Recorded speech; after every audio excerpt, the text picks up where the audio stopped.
안녕하세요. 예수의 비전 선교회 안희한 목사입니다. 성직자라면요, 기독교 지도자라면요, 진리를 위해서 목소리를 이어야 됩니다. 권력에 야합하면 안 되는 거죠. 일본이 대한민국을 점령해 들어왔어요. 신사참배를 종용했어요. 이때 굴복한 목회자들이 있죠. 거꾸로 굴복하지 않고 하나님의 말씀에 따라 신사참배를 거부하다가 고문을 당한 사람들이 있죠. 순교를 당한 사람들 있죠. 그들이 진짜 존경을 받는 하나님의 사람들이죠. 독일의 히틀러가 2차 세계대전을 일으켰습니다. 이때 굴복한 목회자들이죠. 반면에 본회포 목사님 같은 분은 히틀러에 항거를 했어요. 2차 세계대전이 끝나고 누가 존경을 받습니까? 본회포 목사님 같은 분이 존경을 받는 거죠. 이렇게 진리를 위해서 제대로 된 목소리를 내야 돼요. 고문당할 수도 있고 투옥될 수도 있고 제사를 몰수당할 수도 있고 심지어는 순교를 당할 수도 있지만 그럼에도 불구하고 권력에 굴복하지 않아야 진짜 하나님의 종으로서 자격을 가지게 되는 겁니다. 러시아가 우크라이나를 침공했죠? 잘못된 겁니다. 여러분, 같은 공산주의 국가들만 지지합니다. 중국이 지지를 하죠. 북한이 지지를 하죠. 그리고 대다수의 정상적인 국가들은 러시아를 규탄합니다. 미국이 대표적이죠. 유럽의 나라들 대표적이죠. 세계 대부분의 나라가 우크라이나를 지지한다. 이렇게 보시면 될 겁니다. 자, 이런 상황 속에서 러시아는 러시아 정교회가 막강한 권력을 가지고 있거든요. 그 정점에 서 있는 사람이 푸틴을 향해서 목소리를 내야 돼요. 책망의 메시지를 전해야 돼요. 전쟁을 멈춰라. 침략 전쟁은 죄악이다. 수많은 사람을 살상하는 이 살인죄 회개하라. 이래야 되죠. 그런데 그게 아니더라고요. 러시아 총대 주교가 있어요. 키릴이라는 사람입니다. 이 사람이 뭐라고 이러냐? 푸틴 대통령의 우크라이나 침공이 거룩한 시도이다. 이렇게 규정을 한 겁니다. 통탄할 일이죠. 크리스찬 투데이 기사 내용을 인용해 드릴게요. 러시아 정교회 키릴 총대 주교가 이끄는 세계 러시아인 민평의회가 블라디미르 푸틴 대통령의 우크라이나 침공을 거룩한 시도로 규정했다.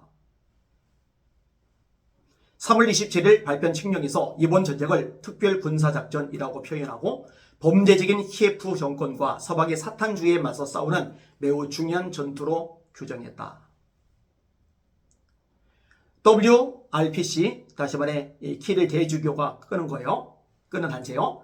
이 단체는 공식적으로는 러시아 정교회와 분리되어 있으나 많은 교회 지도자들과 민간 인사로 구성되어 있다. 모스크바 총대주교청은 3월 27일 모스크바 구세주 그리스도 대성당에서 키릴 총대주교가 주재한 가운데 열린 신호도회의에서 해당 칙령을 발표했다. 러시아의 입법부와 행정부에 전달된 이 문서는 2022년에 시작된 우크라이나 전쟁을 거룩한 러시아의 단결을 보존하기 위한 영적 십자군으로 러시아를 서방의 침략에 맞서는 수호자로 묘사하고 있다. 야, 정말 끔찍스럽습니다. 정말 미쳐 돌아간다는 생각이 저절로 듭니다. 조금 더 인용을 할게요. 또 러시아 세계 개념을 자세히 설명하고 현재 러시아 국경 너머의 정신적, 문화적 중요성을 강조하고 있다. 벨라루스인과 우크라이나인을 러시아의 하위 민족으로 동화할 것을 제안할 뿐 아니라 러시아, 우크라이나, 벨라루스의 영토를 삼위일체와 비교하고 있다. 아니, 러시아, 우크라이나, 벨라루스를 어떻게 삼위일체하고 또 비교를 해요? 이단이죠? 사이비 수준이죠. 실제로 러시아 정교의 문제가 심각합니다. 제가 일간지에 나온 기사 보고 놀랐던 것이 있어요. 지금도 생생하게 기억이 나요. 한겨울에 러시아가 얼마나 혹독하게 추워요. 얼음이 얼마나 두껍게 얼어요. 그 얼음을 깨고 물속에 들어가는 축제일이 있더라고요. 엄청난 인파들이 참여를 해요. 푸틴 대통령도 참여를 해요. 근데 얼음을 깨고 물속에 들어가는 이유가 뭐냐? 구원을 받으려고. 러시아 정교회 기본적으로 이 미신이 가미가 되어 있구나. 말씀에서 완전히 벗어났구나. 여러분, 얼음을 깨고 한겨울에 혹독한 추위를 참으며 차가운 물속에 몸을 잠그는 것으로 죄사함 받을 수 없습니다. 인간의 노력으로 고행으로 죄사함 받을 수 없습니다. 종교 활동으로 헌금으로 죄사함 받을 수 없습니다. 죄사함 받을 수 있는 유일한 길은 예수 그리스도의 십자가 위에 설리신 피 외에는 없는 겁니다. 모든 사람이 죄를 범하였음에 하나님의 영광에 이르지 못하더니 그리스도 예수 안에는 구속으로 말미암아 하나님의 은혜로 값없이 의롭다 하심을 얻은 자 되었느니라. 로마서 3장 23절 24절.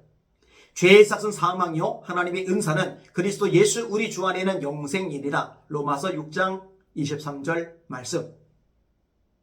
그가 찔림은 우리의 허물 때문이요 그가 상함은 우리의 죄악 때문이라. 그가 징계를 받음으로 우리가 평화를 누리고 그가 채찍에 맞음으로 우리가 나음을 입었도다. 우리는 다 양 같아서 그릇 행하여 각기 제 길로 갔거를 여호와께서는 우리 무리의 죄악을 그에게 담당시키셨도다. 십자가 흘린 피가 우리 죄를 씻는다고 이사야가 수천 년 전에 이사야 53장 4절 5절 6절에서 예언하고 계십니다. 예수 이름의 뜻이 뭐예요?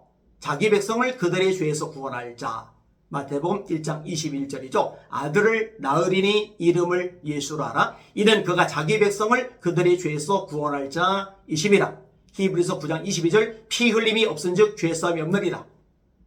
무슨 얼음 깨고 들어간다고 죄사함을 받습니까? 잘못된 거죠. 이렇게 구원론에서부터 근본적으로 잘못되어 있으니 푸틴을 지지하는 거겠죠. 푸틴의 그 만행을 가리켜서 거룩한 시도라고 포장지를 씌워주는 거겠죠. 잘못된 겁니다. 비질립니다. 어떡하죠? 참 이래저래 마음이 안타깝고 답답합니다. 말씀이 맞아요. 때가 이르리니 사람들이 바른 교훈을 받지 아니하며 그 귀가 가려워서 자기의 사욕을 따를 시선을 많이 두고 또 그 귀를 진리에서 돌이켜 허탄한 이야기를 따르리라. 허탄한 이야기를 따르리라. 하나님, 저 불쌍한 사람들 눈을 뜨게 하시고 진리를 보게 하소서. 주님을 보게 하소서. 말씀을 깨닫게 하소서. 기도해야 될 우리 기도 제목일 것입니다. 저 러시아 우크라이나 전쟁으로 고통당하는 영혼들 위해서 기도해 주세요. 세계 곳곳에서 전쟁으로, 테러로, 민족 상자로, 내란으로 고통당하는 사람들 위해서 기도 많이 해 주시기를 바랍니다. 날마다 주님 바라보고 주님의 이름으로 전진하며 승리합시다. 할렐루야.